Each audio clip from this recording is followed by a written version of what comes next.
Hello everyone, welcome to assessment for learning class.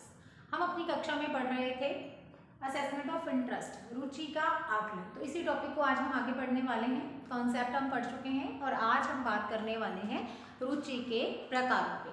तो interest दो type का होता है या रुचि दो प्रकार की होती है। पहला प्रकार है इसका जन्मजात रुचि और दूसरा प्रकार है अर्जित रुचि। ठीक है, ये जो जन्मजात रुचि है इसका संबंध होता है हमारी मूल प्रवृत्तियों से। ठीक है, मूल प्रवृत्तियों के साथ इनका संबंध होता है। और जो अर्जित रुचि है इसका संबंध होता है हमारे वातावरण से। अब एक एक करके इन्हें समझने की कोशिश कीजिए मेरे साथ। जन्मजात रुचि यानी ये मूल प्रवृत्तियों से संबंधित है। तो स्टूडेंट्स, मूल प्रवृत्तियां क्या होती हैं? हमारी आवश्यकताएं। जैसे एक छोटा बच्चा है तो उसकी रुचि किस चीज में होती है? या तो खेलने में होती है या तो खाने में होती है। क्यों? क्योंकि खेलना और खाना उसकी आवश्यकता है, इसलिए। तो यहाँ पे भी वही बात है कि जन्मजात रुचि वो होती है जिसमें बालक की आवश्यकताओं की पूर्ति होती है, वही चीज उसकी रुचि बन जाती है। जैसे एक माँ को जो उसकी माँ की आवश्यकता कह लो या मूल प्रवृत्ति है अपनी संतान का पालन पोषण करना। कोई व्यक्ति है उसको मान सम्मान चाहिए, तो यही बाद में ये जो इनकी मूल प्रवृत्तियां या इनकी आवश्यकता होती हैं तो वो बाद में क्या बन जाती है? उनकी रुचि बन जाती है। तो जन्मजात रुचियों का संबंध मूल प्रवृत्तियों के साथ होता है। उदाहरण के लिए मैंने आपको बता ही दिया है, जैसे एक छोटा बच्चा है, उसकी आवश्यकता है भूख लगने पर उसे खाना चाहिए और उसके अलावा उसको खेलना चाहिए और कोई काम नहीं है उसको। तो ये दोनों उसकी आवश्यकताएं हैं और ये दोनों आवश्यकताएं ही क्या करती हैं? जन्मजात रुचि के अंतर्गत उसकी रुचि में तब्दील हो जाती हैं। अब ये जो अर्जित रुचि है ये वातावरण के साथ संबंधित होती है। अब देखिए, इसमें आनुवंशिकता पूरी तरह से पर्दे के पीछे रहती है। आनुवंशिकता का कोई रोल नहीं रहता इसमें केवल और केवल वातावरण का ही रोल रहता है। इसमें क्या होता है कि किसी व्यक्ति के मन में किसी भी काम के प्रति या फिर किसी भी वस्तु के प्रति कुछ, आप ये कह सकते हो, भाव पैदा होते हैं और यही भाव धीरे धीरे प्रबल होकर के रुचि में परिवर्तित हो जाते हैं। जैसे किसी व्यक्ति को राजनीति में कुछ इंटरेस्ट आने लगता है क्योंकि वातावरण ऐसा है या उसके भाव ऐसे मन में आए हैं राजनीति के प्रति। इसके अलावा सामाजिक कार्यों में लोगों को इंटरेस्ट होता है, कला में, विज्ञान में, साहित्य में, कोई कवि बन जाता है, रचनाकार बन जाता है। इस तरह से उसका इंटरेस्ट डेवलप कब होता है? जब वो उसके संपर्क में रहता है, यानी उसको वैसा वातावरण मिलता है। तो अर्जित रुचि का संबंध होता है वातावरण के साथ, जहां आनुवंशिकता कोई काम नहीं करती। ऐसे नहीं है कि डॉक्टर का बेटे को रुचि डॉक्टरी में ही होगी, नहीं, ऐसा नहीं होता है, बल्कि वहां से हट करके व्यक्ति अपने आप से खुद से अर्जित करता है इस रुचि को, अपने वातावरण से ग्रहण करता है। तो ऐसी रुचि कहलाती है अर्जित रुचि। ठीक है, तो जन्मजात रुचि का संबंध होता है हमारी मूल प्रवृत्तियों के साथ और इसके साथ ही अर्जित रुचि का संबंध होता है हमारे वातावरण के साथ। ठीक है, तो ये है इसके दो प्रकार रुचि के। अब हम देखेंगे कि रुचि को कौन कौन से कारक प्रभावित करते हैं।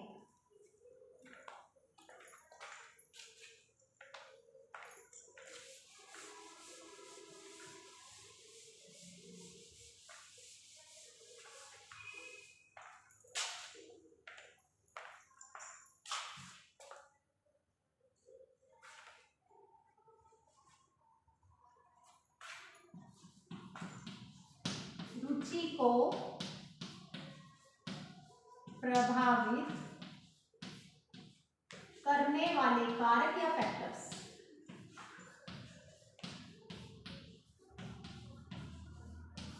ठीक है, तो सबसे पहली चीज तो स्टूडेंट्स मैं आपको बताना चाहूंगी कि ज्यादातर जो व्यक्ति कहते हैं कि जो भी रुचि विकसित होती है वो बाल्यावस्था में ही विकसित होती है। उसके बाद जो रुचि विकसित का जो विकास होने का जो कार्य है, या फिर हम ये कह सकते हैं जो ये रुचि विकसित होना है, वो थोड़ा सा कठिन हो जाता है। अब बाल्यावस्था ही क्यों रुचि उत्पन्न करने की या जागृत करने की सही अवस्था कही गई है, तो आप सुन लीजिए कि बाल्यावस्था में बालक के पास कुछ ज़्यादा कोई और काम नहीं होता या कोई जिम्मेदारी नहीं होती है उस पर, तो इसलिए वो रुचि को अच्छे से उसमें विकसित कर सकते हैं हम इस अवस्था में। इसीलिए अध्यापक को कहा जाता है कि उसे प्रयास करना चाहिए कि उसके बच्चे जब कक्षा में शिक्षण करें, ठीक है, जब उसके बच्चे कक्षा में पढ़ें, लर्निंग कर रहे हों, आप शिक्षण करा रहे हो, बच्चे सीख रहे हैं, तो उस दौरान क्या हो, उस दौरान आपके पढ़ाए गए टॉपिक में या आप जो शिक्षण कार्य करा रहे हो उसमें बच्चे को इंटरेस्ट आना चाहिए। अगर बच्चा इंटरेस्ट नहीं लेगा आपकी कक्षा में, तो इसका मतलब उसकी लर्निंग भी इससे अफेक्ट होगी, ठीक है। इंटरेस्ट जरूरी है, आपके टॉपिक में उसको आना चाहिए, आपकी क्लास में उसको इंटरेस्ट आना चाहिए, ठीक है। और इसके लिए मेथड्स भी बहुत सारे होते हैं, तो इसके बारे में भी हम पढ़ने वाले हैं। और अभी हम ये बात कर रहे हैं कि रुचि के बारे में ज्यादातर कहा जाता है कि ये बाल्य अवस्था में ही पूरी तरह से विकसित हो सकती है। तो इसका एक रीजन ऐसा नहीं है कि कोई भी व्यक्ति, मान लीजिए कोई व्यक्ति है या प्रौढ़ व्यक्ति है, वो उसमें कोई इंटरेस्ट डेवलप नहीं हो सकता, ऐसा नहीं है, हो सकता है, लेकिन कहीं ना कहीं अगर सरलता या कठिनता की बात करें तो उस लेवल पर आकर के प्रौढ़ावस्था में किसी भी रुचि को किसी में डेवलप करना थोड़ा मुश्किल जरूर हो जाता है, नामुमकिन नहीं होता। इसलिए जो राइट एज मानी जाती है वो बाल्यावस्था ही मानी जाती है किसी भी रुचि को विकसित करने के लिए बालक में। तो अब हम बात कर रहे हैं जैसे रुचि को प्रभावित करने वाले कारकों की। तो जो पहला कारक रुचि को इफेक्ट करता है वो है परिवार की आर्थिक दशा। परिवार की आर्थिक दशा। देखिए, जब मैंने आपको रुचि की विशेषताएं पढ़ाई थी तो वहां पे भी मैंने आपको बताया था कि परिवार की आर्थिक दशा रुचि को विकसित होने देने में बहुत ही इंपॉर्टेंट रोल प्ले करती हैं। जैसे कि आप ये देखिए, कोई गरीब परिवार का बच्चा है, क्या जब उसको संसाधन ही नहीं मिल पा रहे हैं, रिसोर्सेज ही नहीं है उसके पास, तो वो क्या उसकी रुचि डेवलप होगी? उसके पास गेम्स भी ऐसे ही होंगे, वो कहीं ऐसे तो नहीं सोचेगा कि मैं नेशनल लेवल पर जाकर के खेलूंगा, वो तो स्कूल चला जाए इतना ही काफी है, ठीक है। उसके पास बुक्स हो जाए, जो नेसेसरी बुक्स हैं वो मिल जाए उसके लिए, वही काफी है। तो यहाँ पे अगर परिवार की आर्थिक दशा अच्छी नहीं है तो बच्चे की रुचि भी अच्छे से विकसित नहीं हो पाएगी। कोई गरीब परिवार का बच्चा है जिसको सुबह स्कूल जाने के साथ साथ शाम को अपने पिता के साथ, मान लीजिए वो कोई काम करते हैं जिसमें हेल्प करनी है, ठीक है, उसको भी साथ में जाना पड़ता है, वहां पे मान लो कोई रेडी लगाते हैं या कोई भी काम करते हैं, वहां पे उसको भी जाना पड़ता है, मजदूरी करते हैं, तो यहाँ पे वो बच्चा कहाँ से उसमें इंटरेस्ट डेवलप हो जाएगा? नहीं, उसकी रुचि पूरी तरह से प्रभावित होगी। अगर परिवार की आर्थिक दशा बहुत अच्छी है, एक बहुत ही उच्च आर्थिक स्थिति वाले परिवार से है बच्चा, तो इसका मतलब ये हुआ कि उसकी रुचि को अच्छे से परिवार के द्वारा भी मोटिवेट किया जाएगा कि अगर उसको किसी गेम में इंटरेस्ट होगा तो उसको क्या किया जाएगा, कोच वगैरह उसके लिए उसकी अरेंजमेंट्स कर दी जाएंगी या उसको डेली एकेडमी भेजा जाएगा गेम्स की। तो इससे क्या होगा, इससे उसकी जो रुचि विकसित होगी ना वो बहुत ही अच्छे से हो पाएगी और उसका इंटरेस्ट अच्छे से डेवलप हो पाएगा, क्योंकि उसको क्या मिल पाएगी, कहीं ना कहीं से मोटिवेशन मिल रहा है, उसको कोई ना कोई कह रहा है या फिर उसका परिवार भी इस ओर ध्यान दे रहा है, स्कूल वाले भी इस ओर ध्यान दे रहे हैं। तो ये डिपेंड करता है कि वो बच्चा कौन से वर्ग से आता है, उच्च वर्ग से है या निम्न वर्ग से है। तो बालक की या बालक के परिवार की जो आर्थिक दशा होती है वो बहुत इंपॉर्टेंट रोल प्ले करती है बच्चे की रुचि को विकसित करने में या फिर बच्चे की रुचि को प्रभावित करने वाला ये एक महत्वपूर्ण कारक है। उसके बाद जो दूसरा कारक है वो है अभिभावकों का अनुचित व्यवहार। अभिभावकों का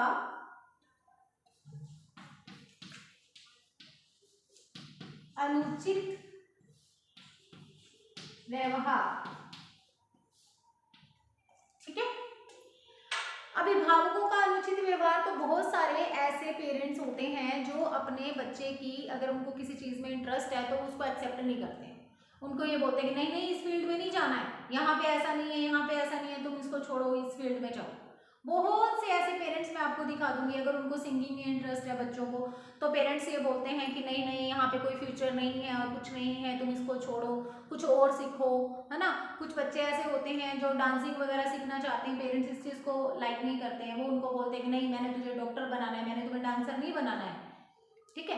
ऐसे वाली बहुत सारी, और इवन यहाँ तक कि मैंने अपनी स्कूलिंग में एक एग्जांपल मैं बताती हूँ आपको। मेरी एक फ्रेंड थी, उसको डांस का बहुत ज़्यादा शौक था, क्रेज था। तो क्या था कि जैसे क्लासिकल डांस सीखते हैं तो उसमें घुंघरू पहन करके बच्चे नाचते हैं, है ना। तो क्लासिकल डांस में घुंघरू पहनते हैं, तो इवन इवन यहाँ तक कि जो मिडिल क्लास फैमिली से जैसे वो बिलोंग करती थी, तो उसके पेरेंट्स की ये मतलब उनकी इच्छा थी कि वो ऐसा नहीं करे, कि ऐसे घुंघरू बांध करके नाचे, मतलब नेगेटिव वो सोचते थे इसके बारे में कि तो नहीं, तुमने इस फील्ड में नहीं जाना। तो उसकी वो जो रुचि थी क्लासिक सीखने की, वो क्लासिकल सीखने की उसका इंटरेस्ट कभी भी कंप्लीट नहीं हो पाया। और उसकी इतनी मतलब तीव्र इच्छा थी, आप उसको ये कह सकते हो, उसको बहुत इंटरेस्ट था इन सब चीज़ों में, क्लासिकल डांस वगैरह सीखने में, लेकिन उसकी वो इंटरेस्ट डेवलप नहीं हो पाया उसका, क्योंकि उसको घर वालों ने मना कर दिया। तो बहुत सारे ऐसे अभिभावक होते हैं जो बच्चे के इंटरेस्ट के प्रति अपना उचित व्यवहार नहीं रखते, सही मतलब मार्गदर्शन बच्चों का नहीं करते हैं, या उनकी जो रुचि होती है, इंटरेस्ट होता है, उसको तवज्जो नहीं देते हैं, बल्कि वो अपना दिखाते हैं कि नहीं, तुमने इस फील्ड में नहीं जाना है या कुछ भी है, जिसके चलते हुए बच्चे की रुचि डेवलप नहीं हो पाती। तो रुचि को प्रभावित करने वाला ये भी एक मुख्य कारक है कि पेरेंट्स आपकी रुचि को एक्सेप्ट करें। आपको जिस चीज में इंटरेस्ट है, आपके पेरेंट्स उसको एक्सेप्ट करें कि एज अ करियर आप उसको अपना सकते हो, या आपकी उस रुचि को बल दे वो ये कहे कि तुम सही फील्ड में जा रहे हो, तुम ठीक है, हम तुम्हारे साथ हैं, तुम जो करना चाहते हो वो करो, इसके लिए वो सपोर्ट करें। उनका सपोर्ट बहुत जरूरी होता है। तो इस तरह से ये दोनों ही कारक जो कि परिवार से ही संबंधित है, परिवार में माता पिता अभिभावक होते हैं, तो वही बात है, परिवार की आर्थिक दशा भी प्रभावित करती है बच्चे की रुचि को, और इसके साथ साथ ही जो अभिभावकों का अनुचित व्यवहार है उससे भी प्रभावित होती है रुचि। इसके अलावा जो तीसरा बिंदु है वो है अवधान का केंद्रित न होना।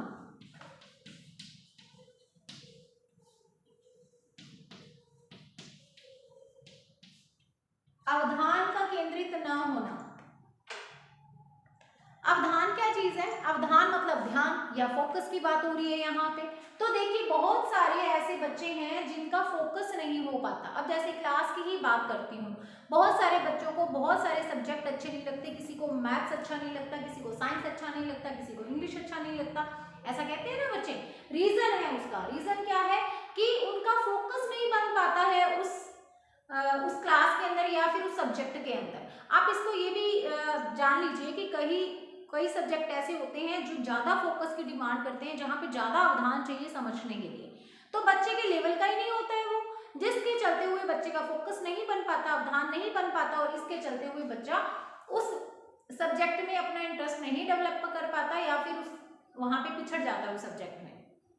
तो यहाँ पे अवधान ना हो पाना, बहुत कारण हो सकते हैं इसके, क्यों नहीं अवधान हो पा रहा है। हो सकता है कि बच्चा मेंटली इतना ज्यादा स्ट्रॉन्ग नहीं हो, उसको कुछ ना कुछ प्रॉब्लम हो, तो उसकी प्रॉब्लम को खोजना है, हमने ये देखना है कि क्यों वो फोकस नहीं कर पा रहा, क्या उसको मेंटली कोई प्रॉब्लम है, या फिर हम ये कह सकते हैं कि जो उसका तरीका है सीखने का वो शिक्षक के तरीके से अलग है। यह भी हो सकता है कि दोनों के तरीके में भिन्नता हो, जिसके चलते हुए जिस वे से शिक्षक पढ़ाता है उस वे से बच्चा सीख नहीं पा रहा है।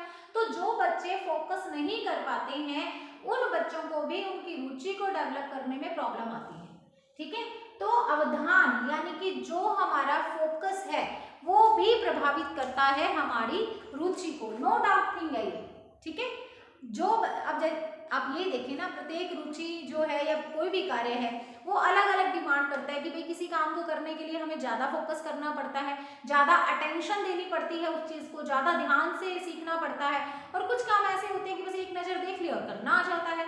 अब ये डिपेंड करता है कि आपकी रुचि कैसी है। यहाँ पे अगर आपकी रुचि कोई आम रुचि है जिसमें ज़्यादा इंटरेस्ट, जिसमें ज़्यादा अवधान या फोकस की ज़रूरत नहीं है, तो कोई प्रॉब्लम नहीं आएगी। लेकिन अगर आपका इंटरेस्ट ऐसा है जिसमें फोकस की ज़रूरत है और आप किन्हीं कारणों से चलते हुए फोकस नहीं कर पा रहे हैं, चाहे आपकी मेंटल हेल्थ अच्छी नहीं है या आपकी लेवल इंटेलिजेंसी लेवल इतना हायर नहीं है, तो आपकी रुचि भी अच्छे से विकसित नहीं हो पाएगी। तो इस तरह से रुचि को प्रभावित करने वाला जो तीसरा कारक या तीसरा फैक्टर है वो है अवधान, फोकस, ध्यान। इसके बाद जो अगला बिंदु है वो है कमजोर स्वास्थ्य एवं थकान।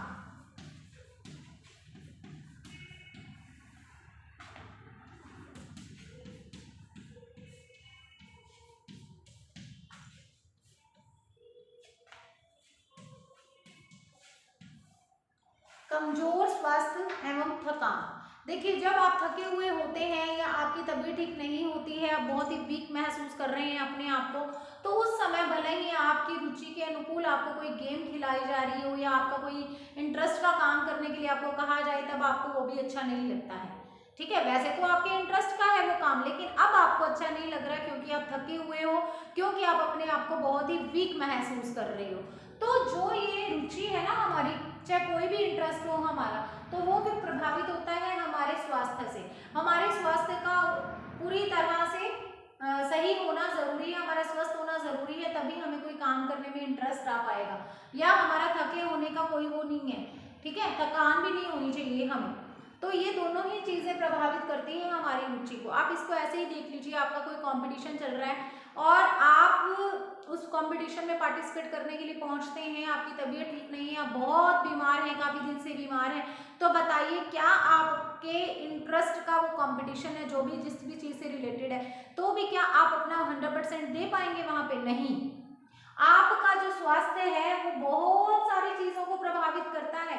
देखिए, अगर हमारा शरीर सही नहीं होता, अगर हमारा स्वास्थ्य ठीक नहीं होता, हमें कुछ भी अच्छा नहीं लगता, ना कोई खेलना अच्छा लगता है, ना कोई काम करना अच्छा लगता है, भले ही वो काम फिर हमारे कितने ही इंटरेस्ट का हो। तो जरूरी है कि हम क्या हो, हम पूरी तरह से स्वस्थ हों। और इसके साथ ही ये जो थकान है ना, ये भी नहीं होनी चाहिए, थके हुए नहीं होने चाहिए, एकदम फ्रेश होने चाहिए। इसीलिए तो कहा जाता है कि ज्यादातर बच्चे गेम्स वगैरह खेलते हैं तो किस टाइम खेलते हैं? सुबह के टाइम में। सुबह के टाइम में देखा करिए एकेडमीज में क्लासेस लगती हैं, या फिर बच्चे खेल के मैदान में जाते हैं सुबह मॉर्निंग वॉक, खेलना, खेल कूद, ये सब कुछ, व्यायाम, एक्सरसाइजेस, ये सब कुछ होता है ना। क्यों? क्योंकि उस टाइम उठ करके एकदम तरोताजा है, स्फूर्ति होती है उनमें, एक ताजगी होती है, जिसके चलते हुए उनको थकान महसूस नहीं होती। या फिर बच्चे खेलते हैं शाम को, जब सारे दिन के जैसे स्कूलिंग हो गई या शेड्यूल से वो बिल्कुल पूरी तरह से फ्री हो जाते हैं कि शाम को अब कोई और काम करने वाला नहीं है, होमवर्क हो चुका है, सब कुछ है, तब बच्चे रिलैक्स हो जाते हैं। और उसके बाद या दोपहर में रिलैक्स हो जाते हैं, स्कूल से आने के बाद पेरेंट्स बाहर नहीं जाने देते बच्चों को, तो शाम को जब वो खेलने के लिए बाहर निकलते हैं तो उस टाइम उनके माइंड में कोई बर्डन नहीं होती, पूरा का पूरा इंटरेस्ट या पूरा का पूरा ध्यान खेलने में ही होता है। तो इस तरह से कमजोर स्वास्थ्य, यानी अगर हम ठीक नहीं हैं और हम बहुत ही थका हुआ महसूस कर रहे हैं, हमारी हेल्थ ठीक नहीं है, तो इसका मतलब तब भी हमारे इंटरेस्ट का काम हमें करना अच्छा नहीं लगेगा। तो रुचि को प्रभावित करने वाले कारकों में एक कारक ये भी है, कमजोर स्वास्थ्य एवं थकान। चलिए आगे बढ़ते हैं। नेक्स्ट हमारा पॉइंट है विद्यालय का कठोर वातावरण।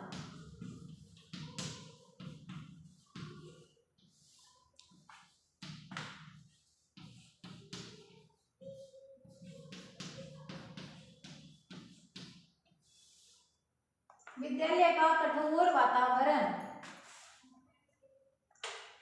ठीक है। अब बच्चे की रुचि को विकसित करने में विद्यालय में कैसा एटमॉस्फेयर है ये भी डिपेंड करता है, ठीक है, ये इस पे डिपेंड करती है रुचि। अब इसको ना आप ऐसे भी समझ लो, ये इसके कठोर वातावरण के साथ मैं ये भी कहूंगी कि विद्यालय बच्चे की रुचि पर कितना ध्यान देता है ये भी जरूरी है देखना, ठीक है। या फिर उपलब्ध साधन भी होने चाहिए। मैं दोनों दो पॉइंट लिखूंगी, दोनों को एक साथ ही लेकर के चलूंगी।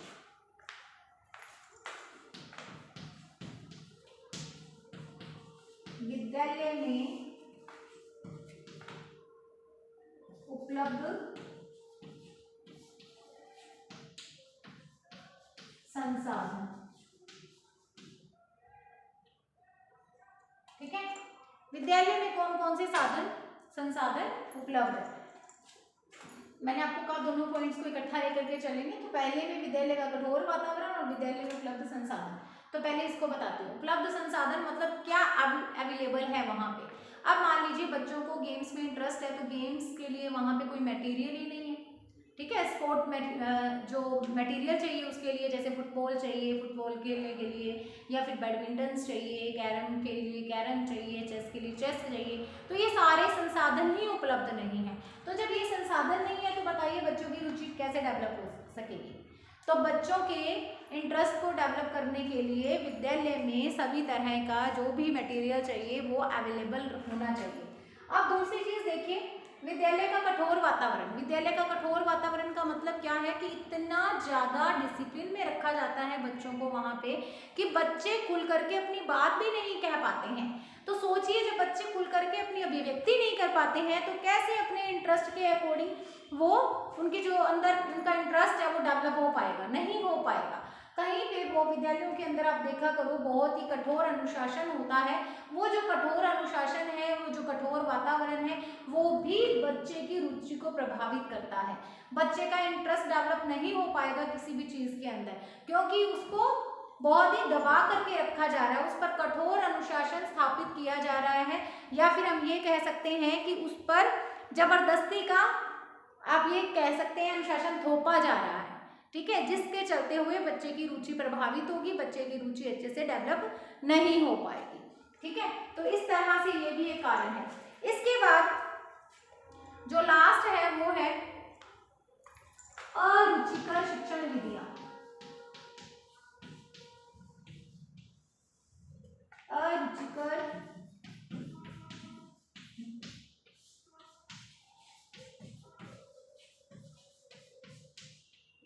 शिक्षण विधि। अब यहाँ पे ये पॉइंट रिलेट करेगा किसके साथ, जो सब्जेक्ट्स के अंदर इंटरेस्ट लेने की बात है उसके साथ, ठीक है। तो यहाँ पे देखिए, अगर शिक्षक बहुत ही पुराने मेथड्स का यूज कर रहा है, कोई भी उसमें नवीन विधियों का, नवीन मेथड्स का वो यूज नहीं कर रहा है, पुराने ढर्रे से मान लीजिए लेक्चर मेथड है उससे पढ़ाया जा रहा है, कुछ भी नया नहीं होता क्लास में, शिक्षण के दौरान शिक्षक कोई भी नई मेथड या कोई भी नई विधि से नहीं पढ़ाता है, वही पुराने ढर्रे पे लेक्चर दे देता है, लेसन खुद पढ़ देता है, बच्चों को कोई भी करने के लिए काम नहीं है, कोई क्रिया नहीं करते, बच्चे बिल्कुल भी एक्टिव नहीं रहते हैं। तो बताइए क्या इस सब के चलते हुए बच्चे की रुचि डेवलप हो पाएगी? तो बिल्कुल भी नहीं हो पाएगी।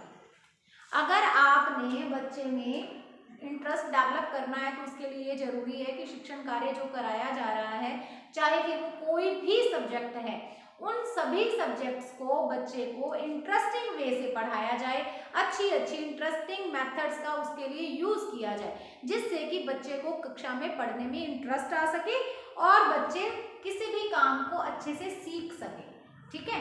उनकी जो इंटरेस्ट है वो डेवलप हो सके, चाहे वो इंटरेस्ट में किसी भी फील्ड में होगा, ठीक है, किसी भी सब्जेक्ट में हो सकता है।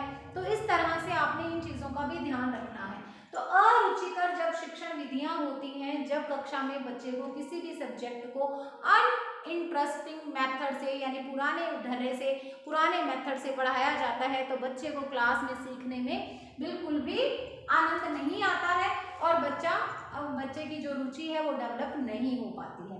तो रुचि को प्रभावित करने के लिए हमें क्या करना चाहिए? रुचि को प्रभावित करने वाले कारकों में ये भी एक मुख्य कारक है, तो इसके लिए क्या करना चाहिए? इसके लिए बच्चे के लिए हम क्या करें? इंटरेस्टिंग से इंटरेस्टिंग मेथड से उसको पढ़ाएं, जिससे कि बच्चा भी अपना योगदान दे, बच्चा भी एक्टिव बने, ठीक है, उसकी भी पार्टिसिपेशन हो क्लास में, जिससे वो अच्छे से सीख सके। तो रुचि को प्रभावित करने वाले कारकों में इस तरह से ये जो मुख्य कारक है वो ये है। परिवार की आर्थिक दशा प्रभावित करती है उसकी रुचि को, हमारी रुचि डेवलप अच्छे से हो सके तो इसके लिए परिवार की जो आर्थिक दशा है, जो आर्थिक स्थिति है वो अच्छी होनी चाहिए। इसके अलावा अभिभावकों का व्यवहार अगर अनुचित रहता है बच्चे के इंटरेस्ट के प्रति, वो उसके इंटरेस्ट की जो भी थिंग है उसको एक्सेप्ट नहीं करते हैं, तब भी बच्चे की रुचि अच्छे से विकसित नहीं हो पाती। इसके अलावा अवधान का केंद्रित न हो पाना, ये भी रुचि को प्रभावित करने वाला ही एक प्रमुख कारक है। और इसके अलावा उसका अगर कमजोर स्वास्थ्य और थकान है तो ये भी उसकी रुचि को पूरी तरह से प्रभावित करता है।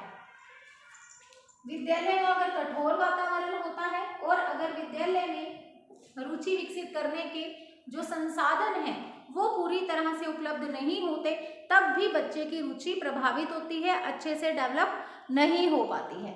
इसके अलावा अगर अरुचिकर शिक्षण विधियों का प्रयोग किया जाता है शिक्षण के दौरान एक शिक्षक के द्वारा, चाहे वो किसी भी सब्जेक्ट में हो, तो उस सब्जेक्ट में वो बच्चा इंटरेस्ट नहीं लेगा, उसकी रुचि उस सब्जेक्ट में नहीं होगी।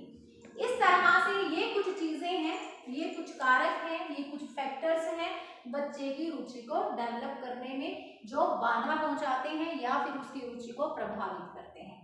तो स्टूडेंट्स, असेसमेंट ऑफ इंटरेस्ट, रुचि का आकलन, ये जो टॉपिक हम पढ़ रहे हैं अभी हमारा ये टॉपिक अभी कंप्लीट नहीं हुआ है, ठीक है। इसमें ही हम पढ़ेंगे कि कौन कौन से ऐसे परीक्षण हैं जिनके द्वारा हम बच्चे की रुचि का आकलन कर सकते हैं, ठीक है। रुचि या अभिरुचि चेक करने के परीक्षण होते हैं, क्योंकि असेसमेंट करना है इंटरेस्ट की, इंटरेस्ट को चेक करना है तो कैसे करेंगे, परीक्षण के द्वारा। तो बहुत परीक्षण भी बने हुए हैं जिनके बारे में हम अपनी नेक्स्ट क्लास में जानेंगे, और इसके अलावा इसको डेवलप करने की, रुचि को डेवलप करने की विधियां भी हैं, उन विधियों के बारे में भी हम नेक्स्ट क्लास में पढ़ने वाले हैं। तो अभी इससे रिलेटेड हमारी अगली वीडियो भी आएगी। So thank you so much, all the best, have a nice day.